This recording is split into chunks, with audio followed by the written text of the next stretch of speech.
For over a decade, I shopped and worked at my local comic shop.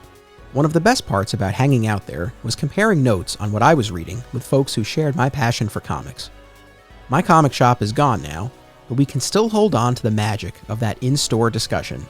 This is My Comic Shop Book Club.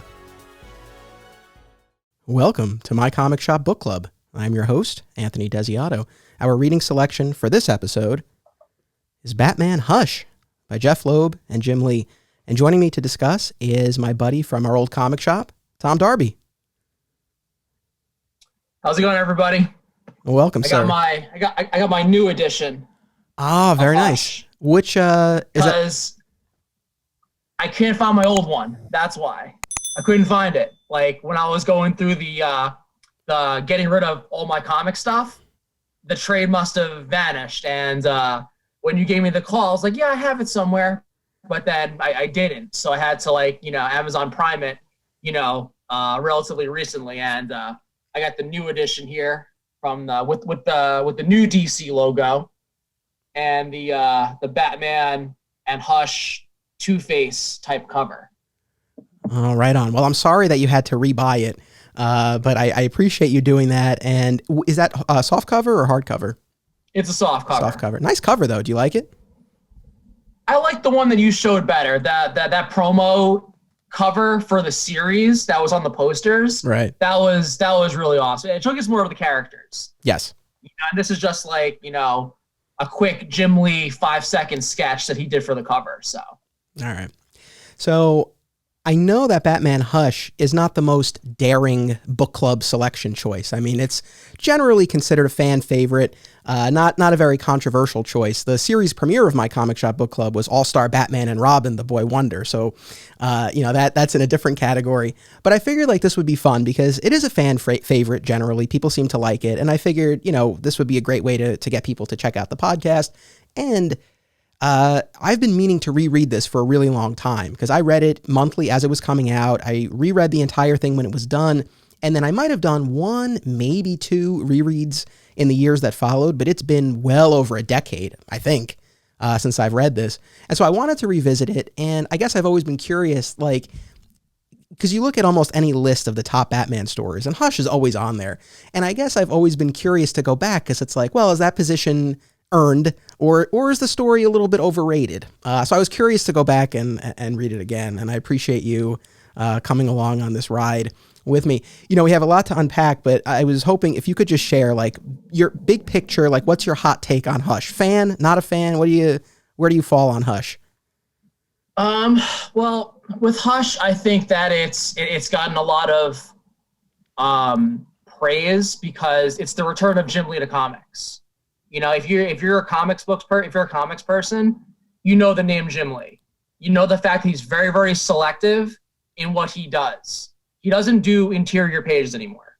Wildcats number 13 was the last fully drawn interior page that he's done. And that was 90 something.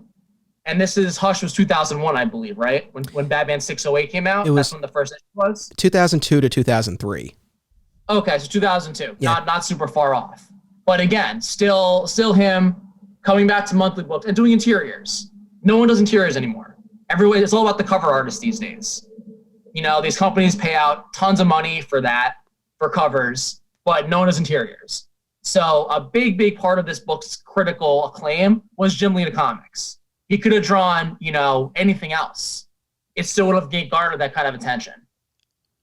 But in terms of Hush, big picture things, I think that that Jeph Loeb and Jim Lee, and don't forget Scott Williams and Alex Sinclair. Yeah, for sure. Those, if you've seen Hush Unwrapped, you work that Scott Williams puts into that book.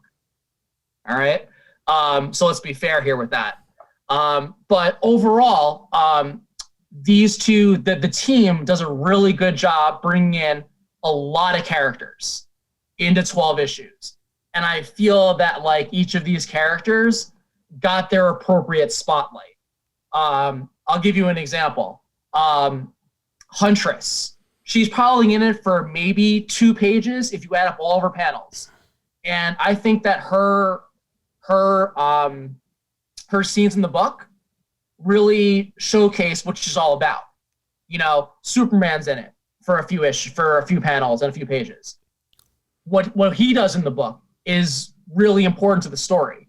So I feel everyone's contributions, meaning the character's contributions into Batman's predicament, is extremely well done and well crafted. And I think that Jeph Loeb is a great writer in that he can make a script around the artist's strengths.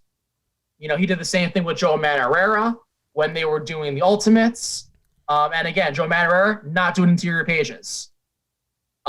These guys, they don't do that kind of work.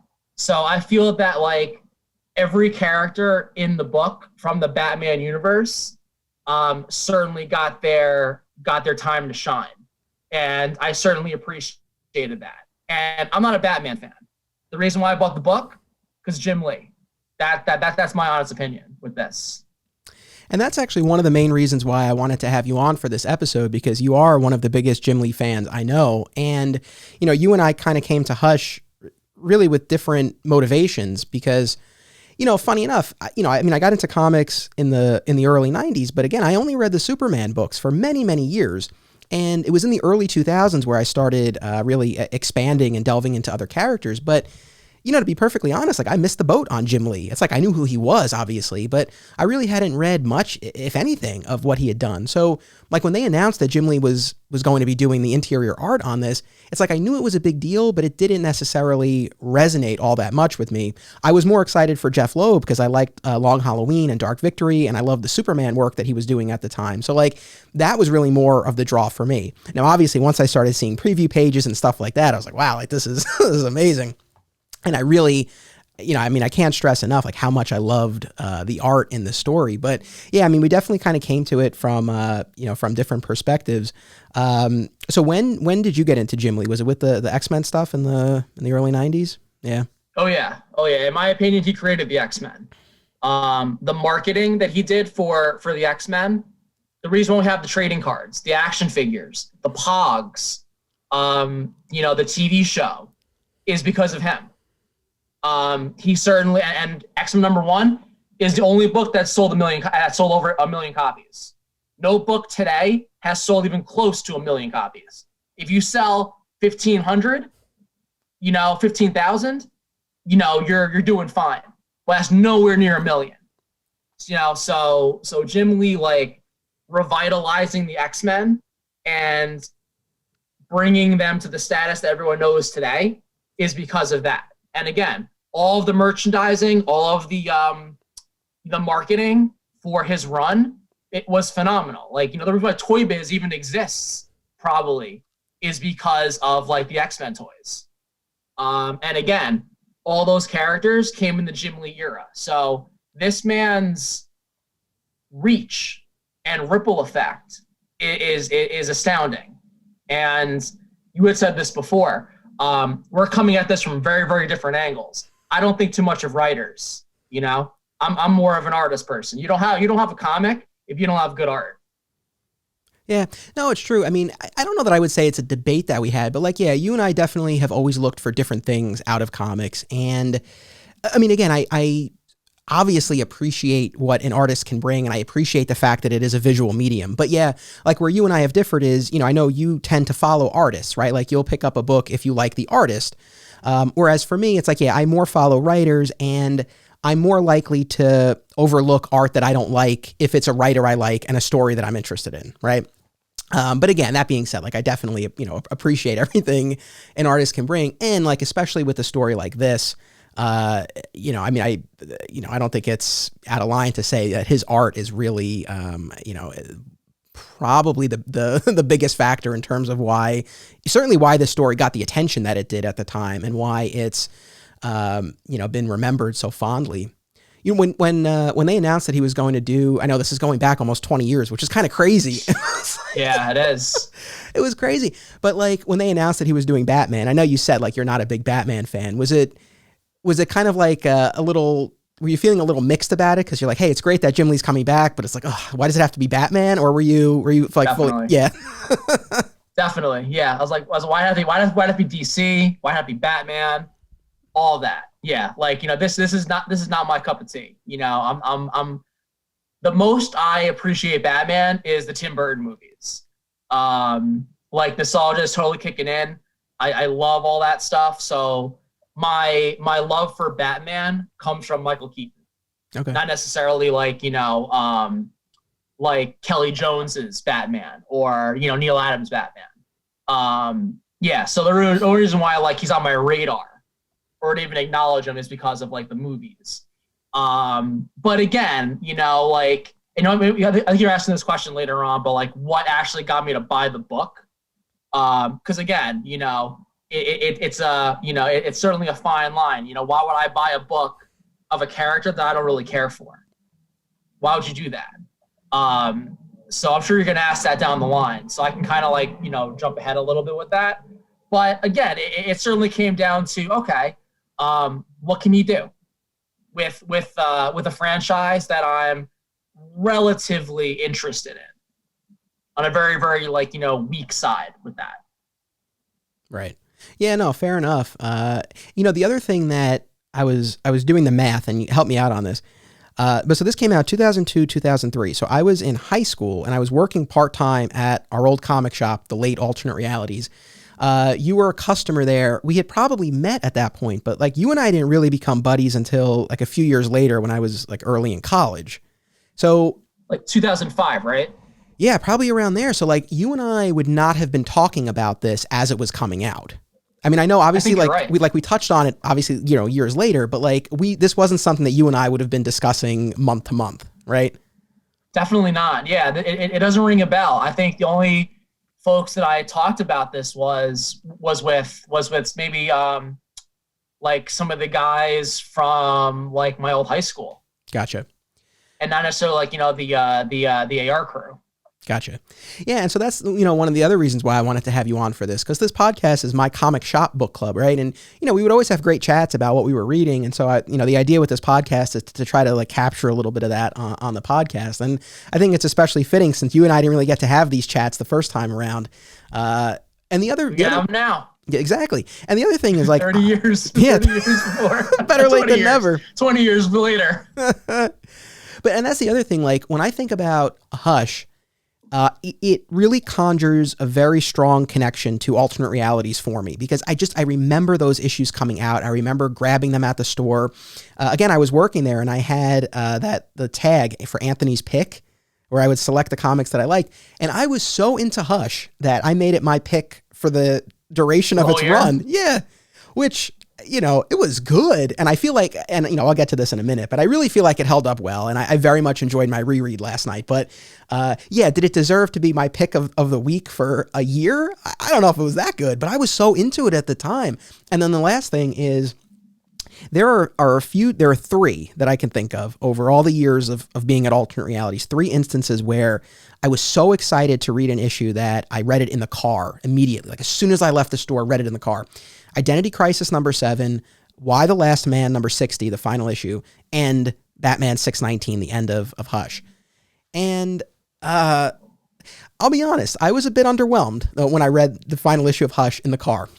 And that kind of, as much as I still generally looked at the story favorably, it always kind of sort of had that asterisk next to it. Like I didn't really feel like they stuck the landing. And so that was one of the other reasons why I wanted to go back and read it now with fresh eyes and see how it held up. But so those are all the reasons why I wanted to do this as an episode and why I wanted to have you on for it. So you read it monthly as it was coming out, or were you just kind of actually that is a valid question, I guess. Cause were you actually reading it or were you just kind of checking out the art as it was coming out? No, I was actually reading the issue. Gotcha. Month to month, and I was buying it. I think I was buying it at Comic Book Heaven during that time. So I was shopping at Bishop's when this was coming in. I was buying it month to month. And I actually did read it. Like most of the books that I buy, I don't necessarily read because the stories are mediocre. But the art certainly makes it, worth my money and worth the time to do it. But yeah, I certainly read, these. I certainly read it cover to cover. Didn't skip on that. Gotcha.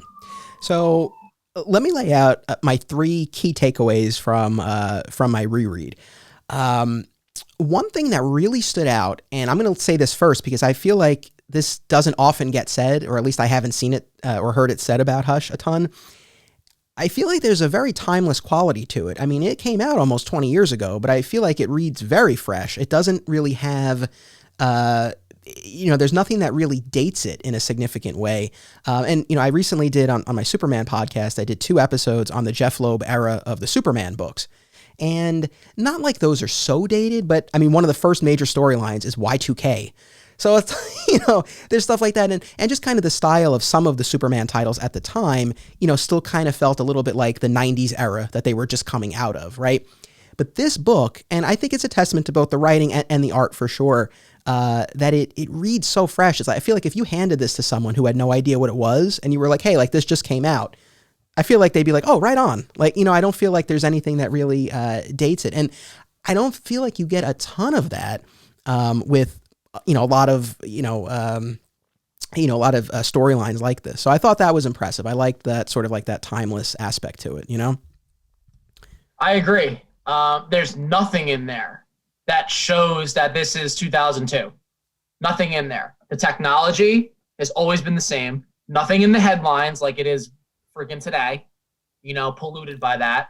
And like the character outfits. Yeah. Everything about it, you could say it's from 1990 or 2030, and you wouldn't be able to tell unless if you're like, some sort of mind reader or something like that. But yeah, there's nothing in there. And the language that they use doesn't indicate a time period. This could be the 1930s for all we know. Yeah.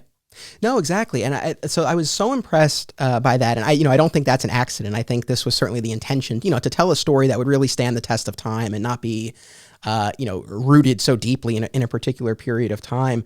And even just in terms of the DC continuity, I mean, other than the fact that, we get references to Lex being president and, Bruce owning the Daily Planet, both things that came out of the Jeph Loeb run on the Superman titles at the time.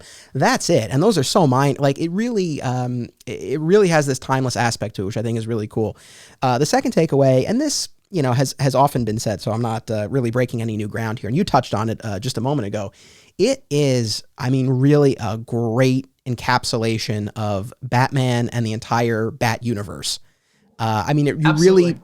You really get this tour through his Rose Gallery and his allies, as he's contending with this unknown adversary who's putting him through this gauntlet, while he's navigating a new potential romantic relationship with Catwoman. It's like, you really just get to see him interact with this entire cast of characters. It's a great, encapsulation of the Bat universe. And it's funny. It's like there's almost like this meta aspect to it, I feel like, where the gauntlet that Hush puts Batman through is essentially like what a Bat fan's wish list might be, right? Like he has, the moment where he contemplates killing the Joker. There's the battle with Superman. It's like the romance with Catwoman. It's like all the things that you might want to see in a Batman story. Boom, here you go. Yeah, in 12 issues, and none of it is drawn out. If anything, you want a little bit more. And as someone that doesn't really know too much about like the ins and outs of like the Bat universe, I didn't notice that stuff. But obviously I did know, for the most part, I know who the Scarecrow is. I know that he's Jonathan Crane. I know the backstories of the other characters.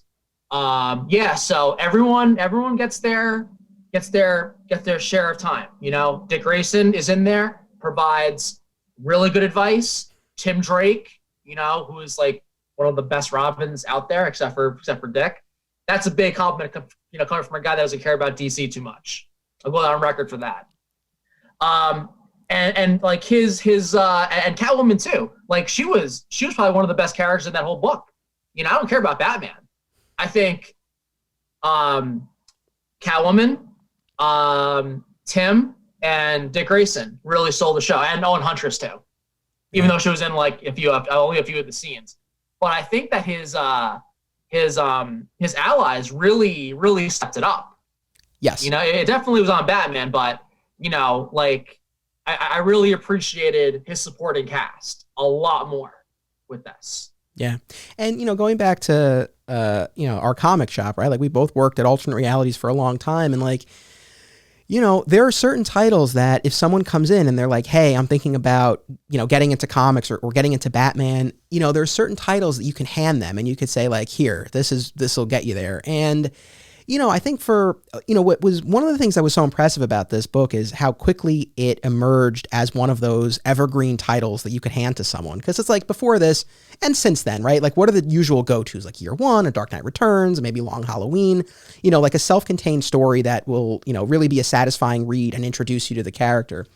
And I feel like this, really earned its spot on that list like pretty quickly too. It was one of those books like we always had in stock at the store, always.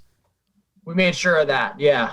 For me personally, if I was getting recommendations, I think this is the only full Batman story that I've read ever. Never read Long Halloween. Don't really care for the art again. Year One, again, doesn't really do it for me. But, definitely Hush was my go-to if someone was looking for like a Batman story. I said, read this book. It's good. It looks good. It doesn't look weird. Or people having like weird diseases on their faces. Because a lot of that art looks like they have, boils on their faces. And it's well written and it looks good. Yeah. It's worth your $30. For sure. Absolutely. And this came up when in the premiere episode of this podcast when we did All-Star Batman and Robin, the Boy Wonder. And I said this then, and it's a connection point here, which is, the All-Star line, the intention behind that, or the stated intention was, top creators on DC's biggest characters telling iconic stories that really capture the essence of those characters, right? Creating the types of stories like we were just describing, something that you could hand to someone and be like, hey, this is Batman, this is Superman, this is Wonder Woman, right? And, I think they achieved that with All-Star Superman. That's certainly the type of book you can hand to someone if they're like, hey, I'm kind of curious about Superman. All-Star Batman and Robin, It's an incomplete story. Well, not even a complete story, exactly. And, you couldn't even give it to anybody. No, and it's just a very different take on the character. But I feel like what Loeb and Lee were able to do with this, honestly, you could lift this out and slap the All-Star label on it, and it would, it would perfectly capture, I think, what the line was trying to do. Really, again, just like capturing the essence of the character, telling like a quintessential timeless story that I think, is interesting, really does work on two levels, because you can have someone like yourself who, is not really into Batman and doesn't have a ton of experience with the character other than like the movies, right? Or someone like myself who had been reading Batman. And that's the other funny thing, because like I started with No Man's Land. So I only started like a few years before Hush. It's not like I was reading Batman for, 20 years. I only had a couple of years under my belt, but coming out of No Man's Land, we had the primary writers at the time were Greg Rucka and Ed Brubaker. And I loved like what they were doing on the books. So the idea that we were getting a shakeup in creative teams, like I wasn't initially, I don't know. I think I had some mixed feelings about that because I liked what was going on in the books at the time. But that being said, again, I was excited for Loeb to tell this story. And the other thing, I know you know this, but they mention it in Jim Lee's afterword to the, I'm assuming it's in the new edition too. And this was in a lot of interviews and articles and stuff, that DC wanted this to be like a miniseries or an original graphic novel. Like they were very wary about having Jim Lee do the art and hit the deadlines on a monthly book. But he was adamant that he's like, no, like I want it to be the flagship mainstream in continuity Batman book. Mission accomplished. Yeah. Mission accomplished. Yeah. And you know this, and so does everyone else that, knows anything about comics. The guy had like a year lead-in time. And I think if you're gonna pursue that idea of top creators working on these books, you got to give them the time, because a lot of these guys live this rock star mentality where it's like, I don't want to, do an interior page. They're fucking boring to draw. And I know they don't get paid a lot of money for them either. Me knowing a lot of like artists with that.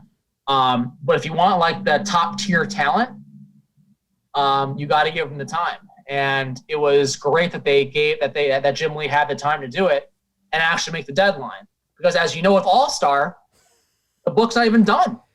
Yeah, I know. So a decade later, more than a decade later, still unfinished. No, you're right. I mean, it always made so much sense to me how they handled the deadlines, the fact that he had the lead time that he did. And, I always wish that we would see more of that, especially there's so many instances. I mean, recently, with Doomsday Clock, I mean, that book took years. It took like 2 years to put out 12 issues, which, compared to some other things isn't really that bad, but it's the sort of thing. It's like, it even though it dealt with DC continuity, it kind of existed in its own timeline and everything. And so it's sort of like, you could have just waited, until you had enough issues in the can. It's like, oftentimes you get the sense that, the publisher's like rushing out stuff, right? Because they want to make that big splash for a certain time of year or something like that. But, if you then run into delays and things like that, I think it takes away from it. So, I love the way they handled it. And it was cool that, the book hit monthly as it was intended.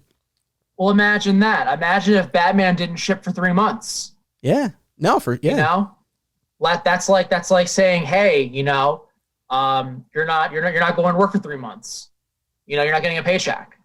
Imagine if that ever happened. Yeah. So if this is going to be part of the legacy numbering, it would have to have been done that way.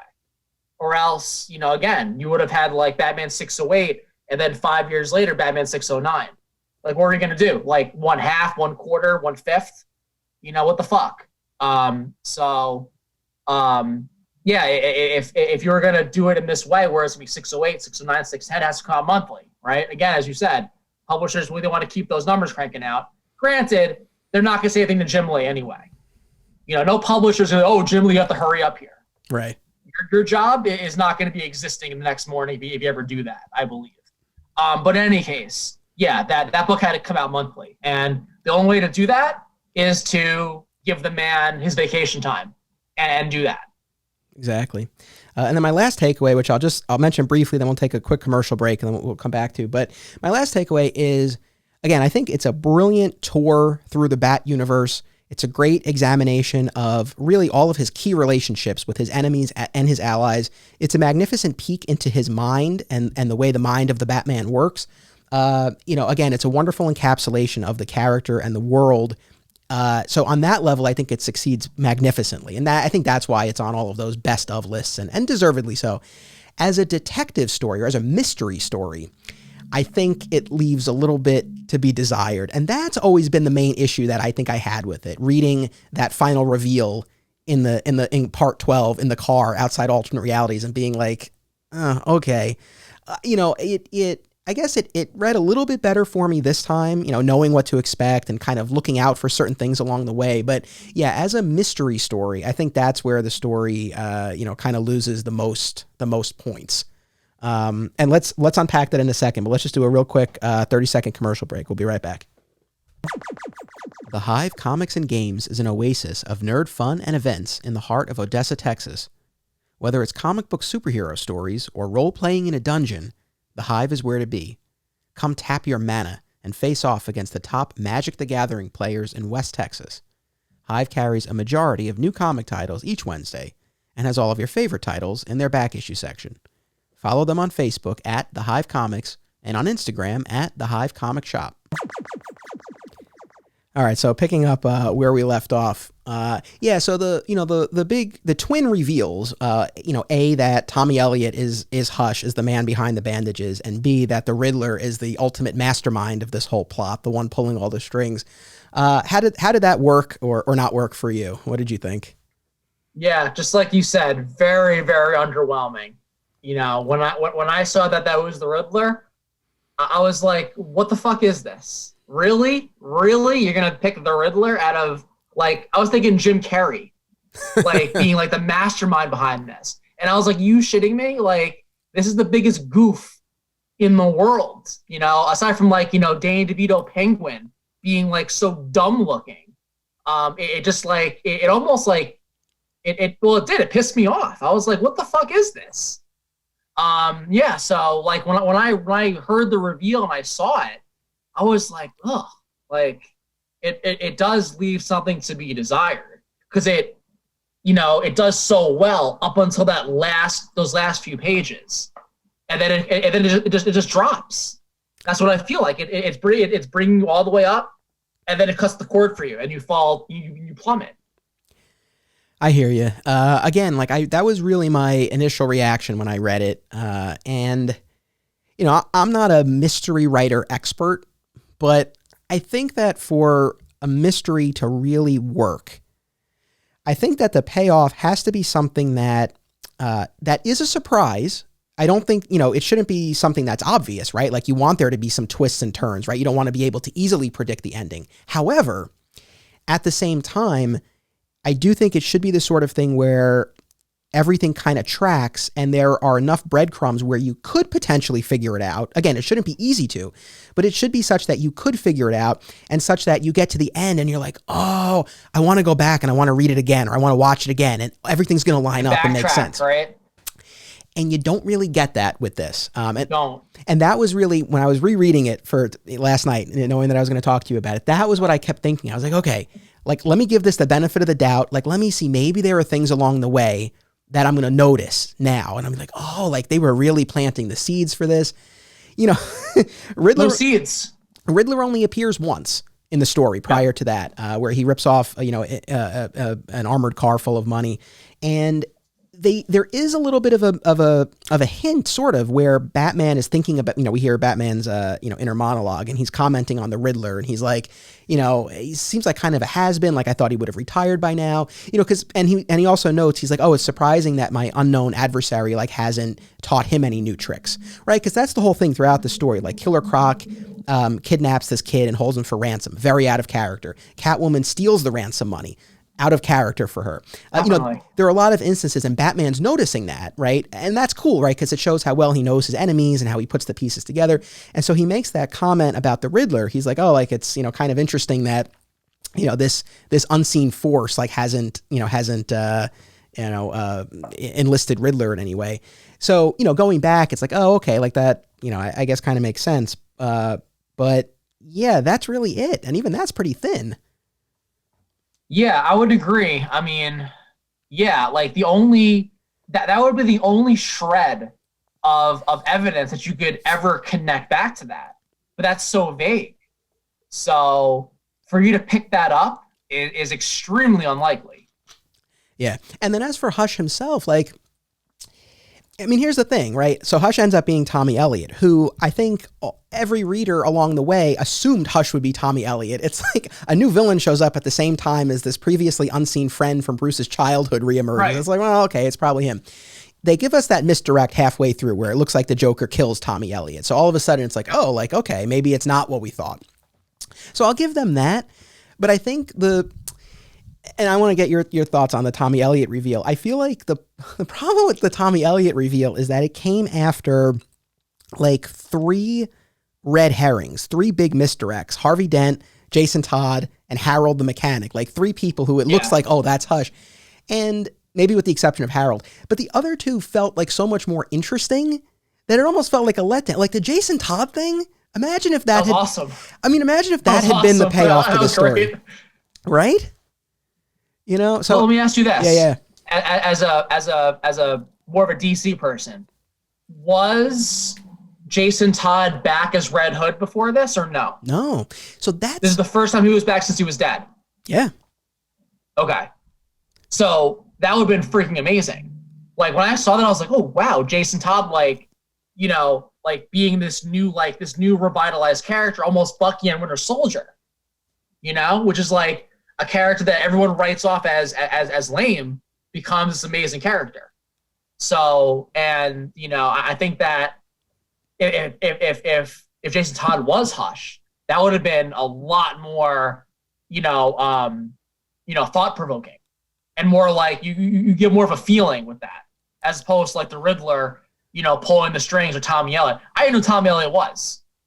I had no idea. Yeah. So as a person who's reading this, you're giving me no backstory here. So Jeph Loeb, context as a social studies / English teacher, context. And that's, yeah, I mean, I feel like that's where, the Tommy Elliott thing kind of fell a little flat. Because, the idea of like a reformed, fixed Two-Face being behind it, which it looks like for a second there. It's like, wow, like that's really interesting. But then, yeah, even more so that, the Jason Todd bit. And, I guess when you consider the legacy of Hush, the storyline, this very much paved the way for Jason Todd to return for real. And in fact, it was only a couple stories later where it actually happened, when Judd Winnick did the Under the Hood storyline. And did you ever read that? No, but Red Hood sounds like a really cool character. And the way that he's drawn, his costume is cool. And I want to get into that too, the costumes. Yeah, for sure. Because there was a lot of tweaking with the costumes. Yeah, let's do that in a second. Let me just button this up. Yeah, so again, I do think with Jason Todd. So anyway, with the legacy. I think this very much paved the way for them to bring back Jason Todd for real. And in that Winnick story, it's been a while since I read it. That'll probably be another book club episode at some point. But they do retcon Hush slightly, where in Hush, it turns out that Clayface was impersonating Jason Todd the whole time. In Under the Hood, the retcon is that the actual Jason Todd was actually in cahoots with Riddler and Hush, and that the real Jason Todd was actually in the cemetery briefly and then switched places with Clayface. Oh. So there is that retcon, but which, we never saw that though, right? No, you never see that in Hush. That was not the intention with Hush, but when they did Under the Hood, It was like, oh, he actually was there. But yeah, I really think the story would have packed such a punch. And it's the benefit of hindsight, right? But seeing how well Jason Todd's return was ultimately received, right? Like with Under the Hood and all that stuff. It's like, yeah, I think this story would have really packed even more of a punch if it had been Jason Todd. And then the last thing, with Tommy Elliott, you get the flashbacks between him and Bruce, and I think they're effective, but they still don't really give you enough, I don't think, where you're like really invested in Tommy Elliott. But again, going back to the legacy of this, I don't think you would have read this either, but Paul Dini did a lot of work with Hush on towards the end of his detective comics, and then Streets of Gotham. He did like Heart of Hush, House of Hush. He did a bunch of Hush stories that like really fleshed out the character and took him from essentially being a plot device in the Hush storyline and like actually made him a character. So I think that really went a long way towards fleshing out who, Tommy Elliott and Hush. But again, you don't get that in the original Hush story. And I think for all of those reasons, the payoff is a little bit like, And I remember at the time, like, it kind of bugged me that we never saw him unmasked fully. Right? Because it just left it open-ended. It's like, well, all right, it seems like it really is him, but what if it's not? We don't know for sure. And that always kind of bugged me. Exactly. Yeah, exactly. You never see, like, the bend is coming off. You never see, like, him, like, unwrapping it. Or even, like, Batman saying, oh, it's Tommy Elliott. Right? Does he ever say, I know who you are? Because he keeps on saying Bruce, Bruce, Bruce. So he knows who he is. Right. I never noticed if Batman referred to Hush as Tommy, or even knew that he was Tommy. Maybe it happened off screen. I'm not sure, but again, like that was certainly missing from that. I think in their final confrontation, I mean, Tommy talks about his motivation. I don't know. About his parents, right? Yeah, and so I don't know but even then, I don't know if Bruce, ever the questioning detective. I don't know if Bruce ever fully buys it. That I will say this though, I did like that reversal where you assume that Tommy Elliott's motivation is, hatred towards Bruce because Thomas Wayne let Tommy's father die, right? And that's what Bruce assumes, and that's what we assume. But the twist is that, of course, he wanted both of his parents to die and actually severed their brakes, and he was mad because his mother lived. And I thought that was interesting because it definitely flips the script on what you would typically expect the villain's motivation to be. I definitely thought a lot less of Tommy Elliott after that. I was like, wow, that's pretty messed up to want your folks to die like that. Yeah, that is dark. And again, they don't give you enough, right, to even know, like, well, why did he want them dead? I mean, it's just kind of painted as like, Bruce, you were so lucky, you inherited all that money, and it just seems like that's the motivation. The Paul Dini stuff, like, really fleshes that out a lot more. So, again, I think if you read these together, maybe that would enhance the original Hush story, kind of like having that. But just based on what you're given in Hush itself, yeah, again, I think it does fall a little flat. But yeah, talk to me about the art. What stood out to you? The redesigns, the scenes, the moments. Like what'd you like? Well, I'll start with what I didn't like. All right. I don't like that Ed Brubaker Jim Lee costume for Catwoman. The goggles, she was like a pilot and not like Catwoman. and most of the time the goggles are up. And to me, that's not like a costume. I think the reason why the costume today looks like the Batman Returns costume, that's the better costume. It's a better Catwoman costume, and like the design for that I thought was like silly. It was a leather suit that had the whip as a belt. How pragmatic is that? Not at all. And then the goggles, like, and the ears being like super tiny that you don't even notice them. Again, I think there's a reason why they made the costume look more like the Batman Returns costume. And hence why a lot of folks, well, I mean, this is the internet crowd saying, so, how much stock is in that? But, the iconic look for Catwoman is the movie from 1992. Most people will identify with that costume than any other. I mean, if you say the Jim Ballant costume, few people know that's the long black hair and the purple costume. 1960s one, it is very, very dated. Most folks today wouldn't be able to recognize that unless if you're like, 60 years old. And the other ones, I can't even remember. I can name the other ones, like the prostitute one, like the one Frank Miller did. Right. Like that looks too much like a cat. That looks, in my opinion, looks a little silly, with that. With comics, sure, you want to have like the fantasy aspect where things look, almost like perfect, but when they look silly, it takes away from that, in my opinion. So like I think that's my biggest pet peeve with the costumes. What was hers? Because I mean, you can call it nostalgia, if you want, but in terms of like the look, it didn't do it for me. I certainly miss the yellow in Batman's symbol. Yeah. Right. Because I feel like the symbol gets lost in the costume, and they did this in the Nolan movies. Right. That's a black suit with like plating on top of it. You don't know what's going on with that. So in the comic, it's fine because it's obvious there's a gray and there's a black. Right. There's different colors there. So I was certainly like missing that aspect that I wish that they would have done. But again, that's editorial and Jim Lee's decision to do, which is whatever. The others, I think they were pretty, true to form, right? Riddler's costume hasn't really changed too much. Superman's costume hasn't changed except for like the underwear thing. A few years ago. I'm not sure if Huntress's costume was new. I'm not sure. Was it new? Yeah, and they do address that. The scene where she's under the influence of Scarecrow's fear toxin and she thinks she's fighting herself. The other one she's fighting is in her previous costume.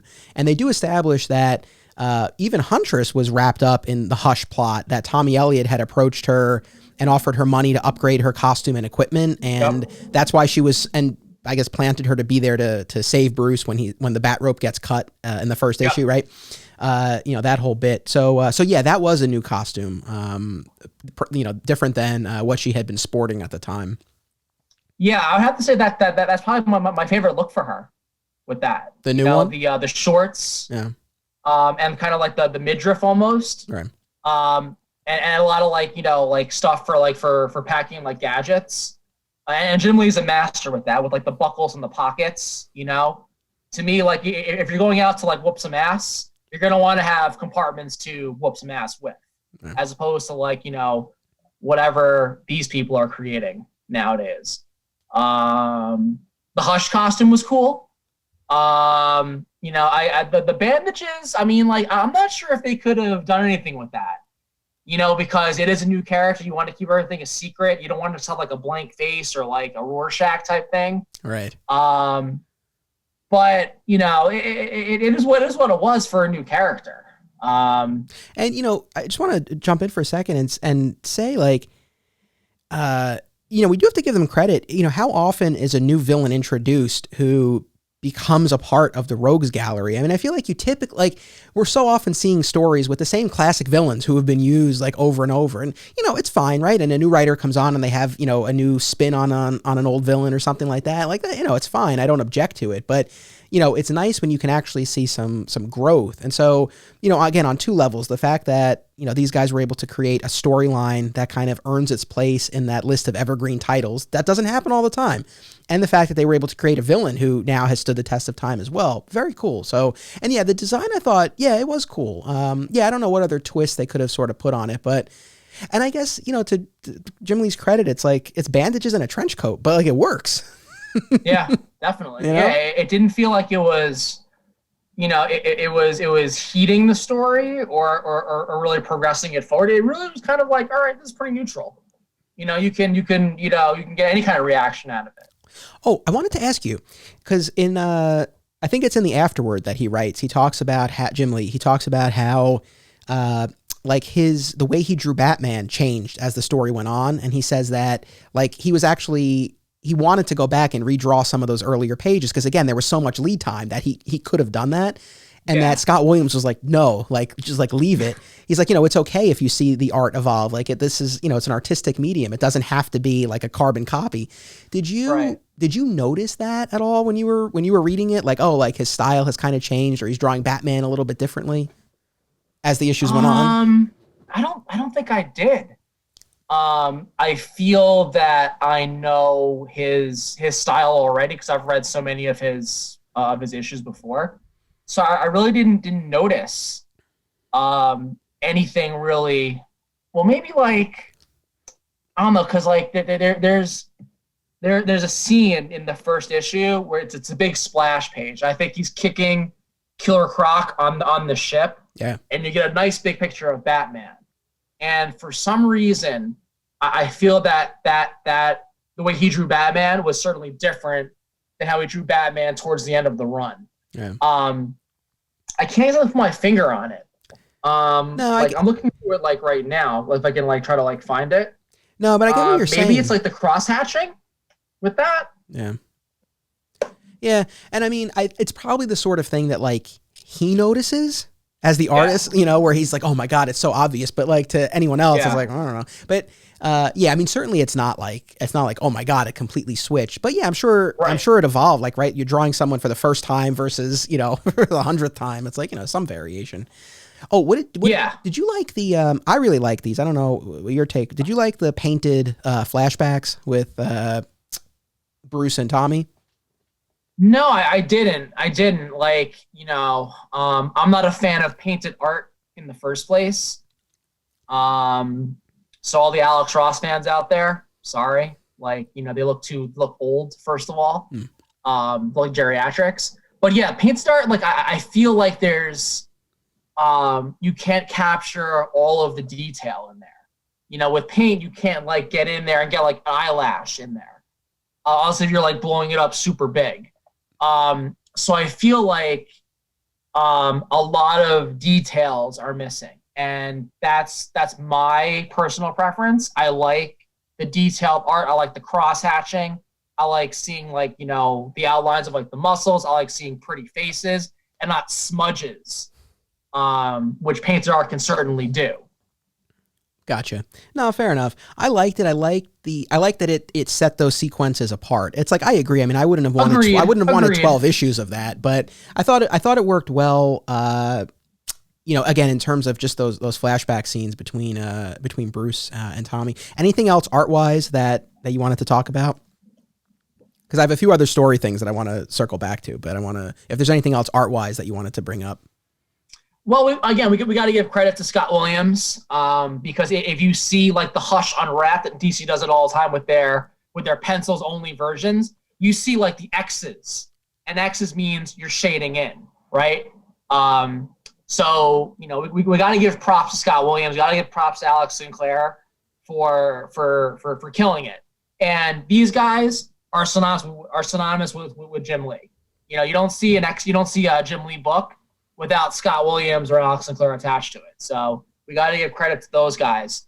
And the world of the inker, unfortunately, is a thing of the past. a lot of pencils are inking their own issues, and a lot of pencils are being shot. A lot of colors are being shot from the pencils. Mm. So that middle ground where the inker was basically be able to make a living is almost gone now.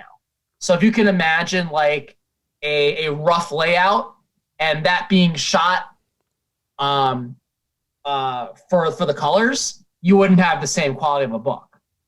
Yeah, no, fair point. And yeah, I mean, the inkers sadly are often the unsung heroes. I mean, the whole Kevin Smith bit from the 90s from Chasing Amy where, he calls them tracers. And, I think that mentality, existed to an extent. And like you said, now the fact that, they're not always even utilized.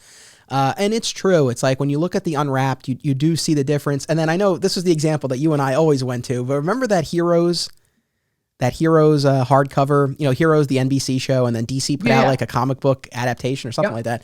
And there was a cover that I think Jim Lee drew, and then was it Alex Ross who painted over it? Or it was something like that. I remember, I know what you're talking about. Because either way, it definitely was the case that Scott Williams was not inking him. I think it was painted over, and I want to say it was Alex Ross, but either way, like it was just the pencils, and I think painted over, and it was like, not to take anything away from Jim Lee, but like it did not look great. It made you appreciate Scott Williams in the equation for sure. Definitely. For sure. Definitely. Yeah, definitely. Certainly inkers can certainly, make a book or they can certainly break a book. I've spoken to artists where inkers have destroyed their books. Ron Lim has done issues of Silver Surfer, and his inker has erased images and redrawn them his own. And he's seen them. Oh, wow, I didn't draw this. So, it is a double-edged sword, like with almost everything in life. But, like the art team is a team. It's just the penciler, it's the inker, and it's the colorist. Any one of those guys, if they fuck up along the way, it can really, leave an impression on the book, negative or positive. Yeah, no doubt.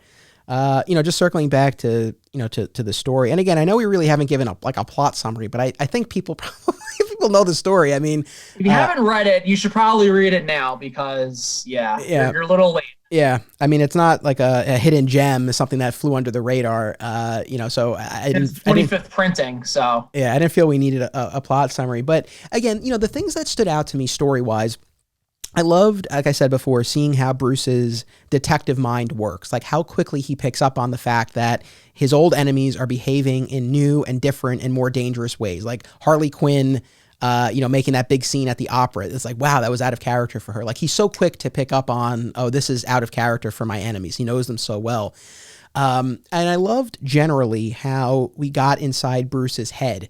So like when I did those Digging for Kryptonite episodes about the Loeb Superman run, the thing that I kept coming back to was he made great use of the supporting cast. The supporting cast narrated almost every issue of Loeb's Superman run, primarily Lois, but Jimmy and Perry and Ma and Pollock, they all got a turn.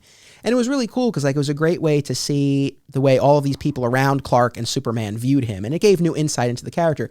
But there was only one issue, I think, that was actually from Clark's perspective, where it was Clark narrating. And so what I thought was cool with this was that for all 12 issues, like you get inside Bruce's head. And, again, it was really cool to see the way he views his enemies and allies. And on the allies front, the way he speaks about Dick and Tim, you really see the deep bond, between those guys and the pride that he has for them and the differences too. I think that's what's so cool about the story is like, it really lays out all of the characters and their dynamics, right? Like the idea with Dick that it's like, he was never afraid and he loved the thrill of it versus Jason, who really saw it as more of a game and he paid the price for it versus Tim, who, Tim wasn't like the other two. It wasn't like, he had nowhere else to go. Like he sought Batman out. He deduced his identity. It's not a game or a thrill for him. He wants to be the world's greatest detective, and he will. So, like, you really think that, as he said, that all gets laid out really well, and you get a lot of insight into all of these relationships. So, like, I really dug that a lot. I really, and just to kind of play out the relationships, I really love the bond between Superman and Batman. Yeah, like when they have their heart to heart moments, it really exemplifies those two characters. Superman is on one end of the spectrum, and Batman is on the other.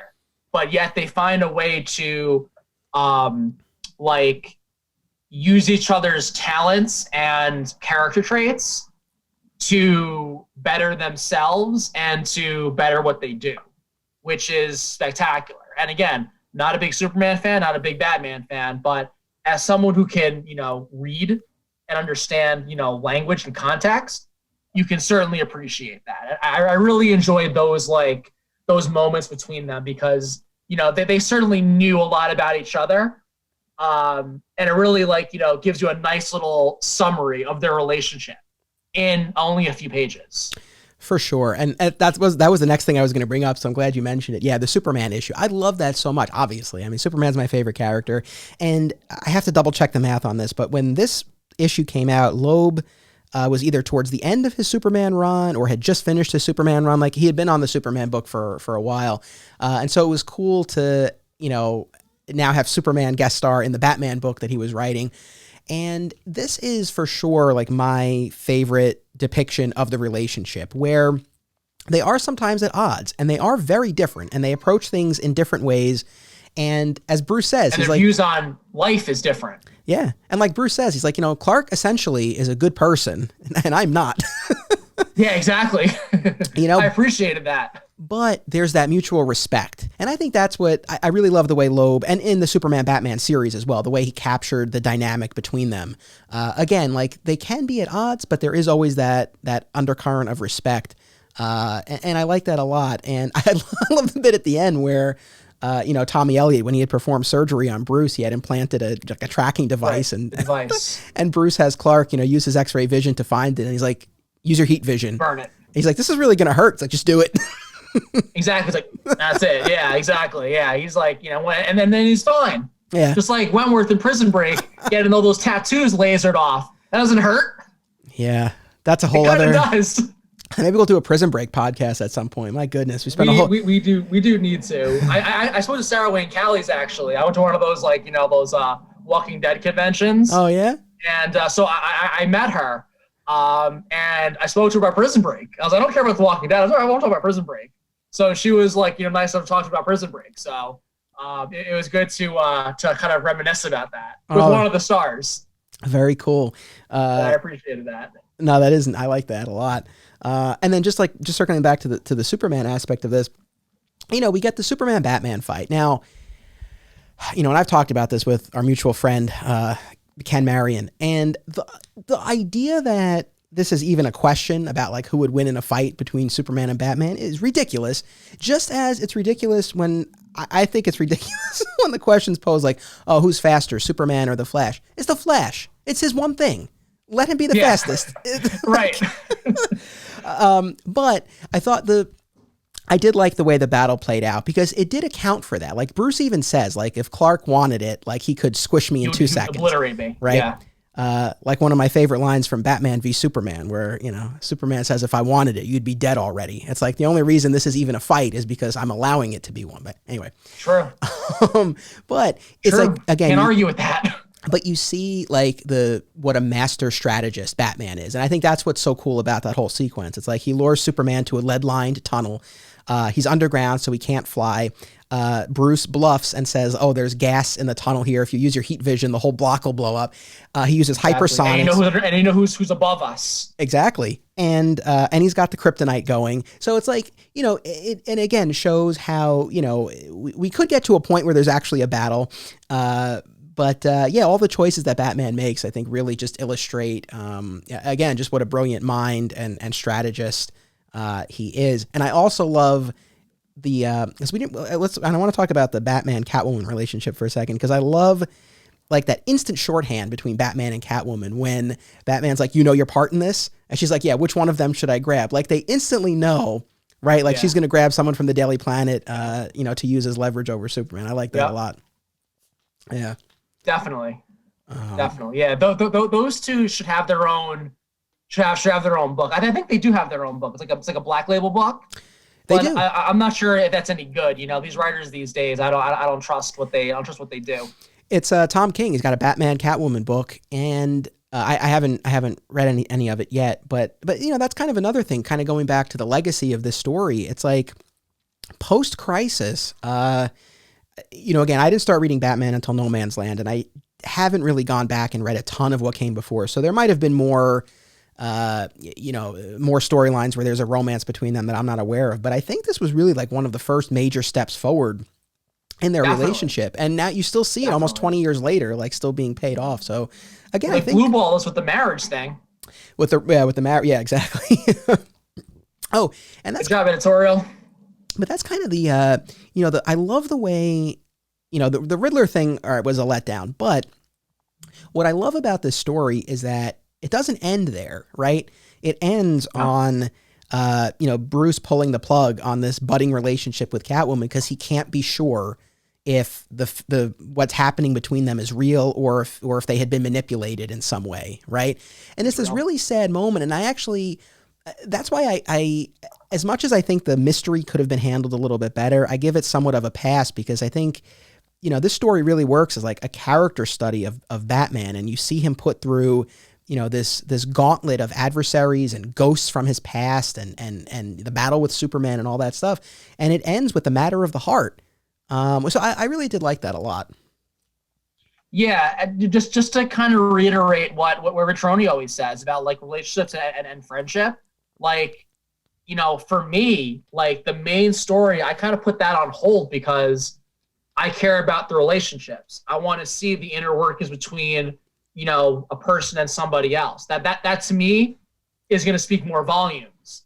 So to see him talk about his relationship with his friends and with Alfred, what the hell, like he's the biggest part of the whole story. That's completely unsung. So for the relationships between him and his allies and him and his enemies, it is probably one of the better parts of the story because you see all of that and you see it in a new way. If you're an old reader, if you're a new reader like me, you can certainly appreciate what's happening, and it's really great to see him, Batman and his allies work together, and it's very, very carefully laid out where there's no time being wasted. There's not a lot of like things that are silly. It's very, very personal, and people like stuff that resonates personally with them. Well said. And I think that is, I don't know how often that always gets cited when people are talking about Hush, but it is a very personal story. And I think that's why, people tend to connect with it. And this idea of like all of the allies in particular, it's very true. And Catwoman I think she says it a couple of times, like, for such a loner, you've accumulated quite a group. There's a great moment towards the end of the Grant Morrison Batman run where Batman says, the first truth of the Batman, the saving grace is I was never alone. And he talks about how like from the beginning, right? Like Alfred was always there. And then like little by little, he's added people into his world. And so, you really see that play off here. Again, I know I keep coming back to this idea, but I really do give them credit for like creating this story that just rose the way it did to earn its place among these other titles. Because the other thing too that's interesting, when you think about like most of the Batman stories that at the shop we would typically recommend, we would always have on stock, Year One and Dark Knight Returns and Long Halloween, stories that were very firmly set within either the beginning or the end of Batman's career, right? Yep.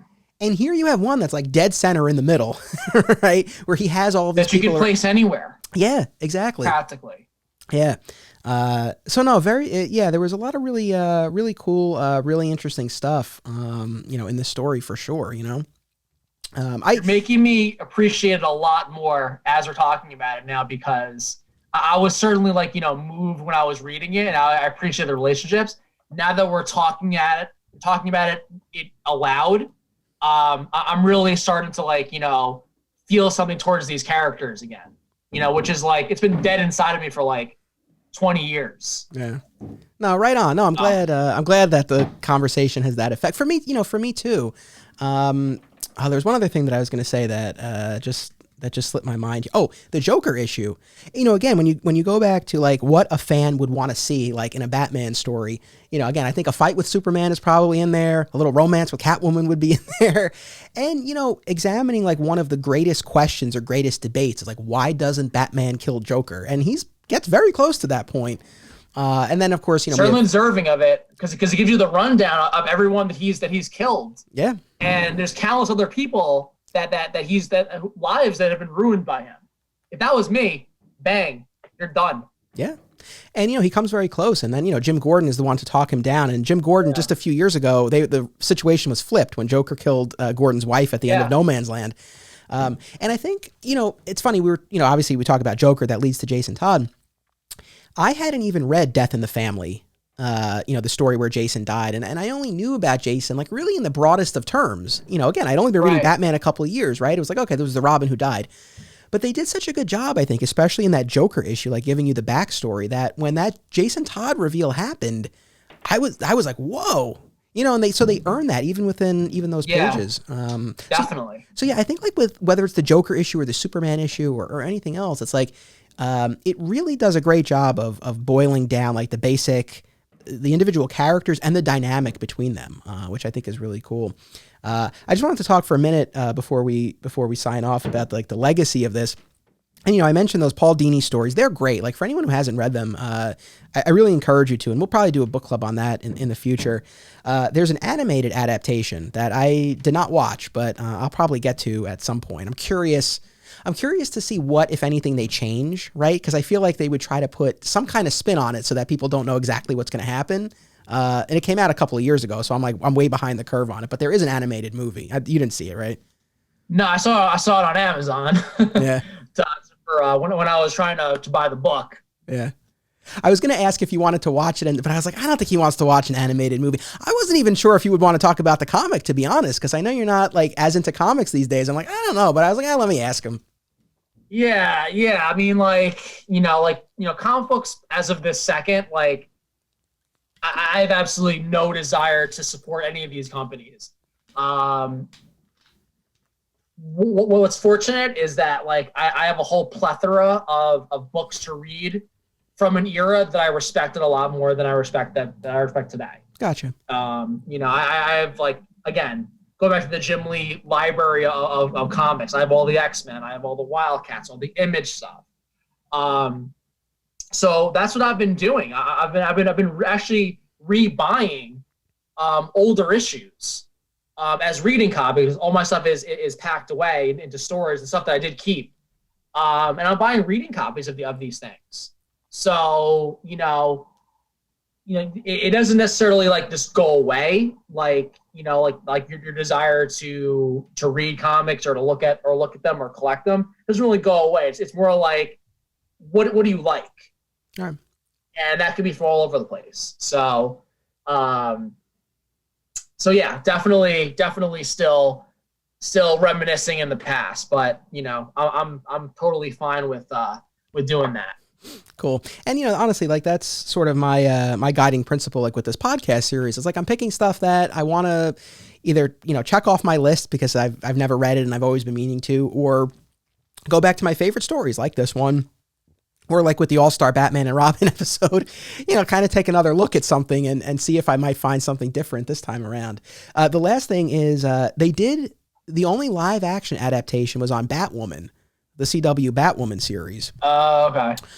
Gabriel Mann, who played Nolan on the Emily Van Camp Revenge series. Right. He played Tommy Elliott.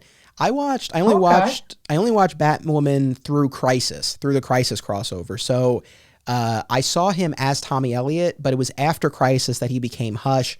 And then, spoiler alert, he ultimately has plastic surgery to look like Bruce Wayne, so he switched out actors. Oh.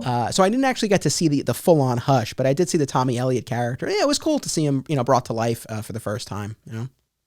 Now, what didn't like when Batman died, right? When Grant Morrison killed Batman, did Tommy Elliott come back as Bruce Wayne in the comics? That's a good. You know what? I think you're right. It's been a while since somebody played that Bruce Wayne is back, but they gave him plastic surgery. I'm not sure if that was Tommy Elliott who did that. I mean, it would be good. Yeah. If Tommy Elliott could manipulate Wayne Enterprises like that, he has a whole arsenal to do whatever he wants if he did that. But I did. Again, I'm not sure if I'm incorrect or not. But something is making a correlation. Yeah, he did. I'm almost positive that, yeah, he does eventually undergo plastic surgery to look like Bruce in the comics. And I think it is during that period of time. I'd have to double check. But yeah, you know, and so that's the thing. Like, there was a lot that was done with Hush in the future. And you know what, like in Loeb's defense, it's like, you know, maybe that was part of the intention. Like maybe, you know, he could have kind of layered more, you know, onto the character, but maybe he kind of figured like, well, I'm putting out a new toy that others can kind of add to, you know? So, Yeah. and I think it certainly worked in that respect. Listen, man, this has been a lot of fun, you know, revisiting this story, and I really thank you so Absolutely. much. Is there anything that you wanted to say before we sign off? You know, just to kind of like, you know, because you were talking about like venturing into new things. You should probably, you know, read a book that you wouldn't read before. Yeah. You know, like move away from the Marvel and DC, move away from the Walking Dead. You know, like the like the bigger, like, you know, lamer image books or whatever, and you know, expand your horizons a little bit. Yeah, and I mean, honestly, that's certainly the long-term plan for this, right? Is to, you know, again, there's a lot that's been on my list that I want to work through, but it's like, yeah, this is a great opportunity to try something that I might not have otherwise. So for sure, I agree totally. You should do a Witchblade. You know, I mean, a lot of Michael Turner fans out there that weren't fans of him when he was, you know, drawing Witchblade, and now all of a sudden we got the bandwagon folks. When he did DC, oh, I love Michael Turner. No, you didn't. Yeah, fair point. So, All right, I'll keep that in mind. Well, listen, Tom, thank you so much. This was really a lot of fun. Thank you to everyone for listening or watching. We'll be back with an all-new episode in 2 weeks. And until then, remember, they were all imaginary stories. My Comic Shop Book Club is a Flat Squirrel production. Art by Kristen San Gregorio, music by Basic Printer. If you like what you heard, be sure to check out my other podcasts, Digging for Kryptonite and My Comic Shop History. Sign up for exclusive content, including the official book club companion podcast, at patreon.com/Anthony Desiato, and watch my documentary film, My Comic Shop Country, out now on Apple TV and Amazon.